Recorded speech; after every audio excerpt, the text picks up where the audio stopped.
Hi, I'm Evie, one of Denbighshire's biodiversity officers. I'm out on a woodland site near St Asaph today collecting spindle. Spindle is an indicator of ancient woodland, so it's a fantastic tree to find. It's usually in woodland edges or in open spaces. It's very distinctive. It has, in autumn, little berries that look something like pumpkins, so obviously a good one to show you near Halloween. Now, something to note, spindle is very toxic to people, both the berries and leaves, so you'll notice I'm wearing gloves whilst handling it. So it's very distinctive in autumn. It's got beautifully coloured leaves that have just started to turn.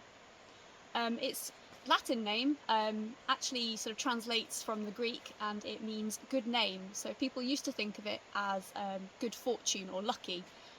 Although if it flowered early in the season, it was also considered to be bad luck and a sign that the plague was coming. It's very important for a load of species, so it supports various different birds like house sparrows, magpies, along with a load of invertebrates, sort of butterflies, the holly blue for example, various aphids and ladybirds.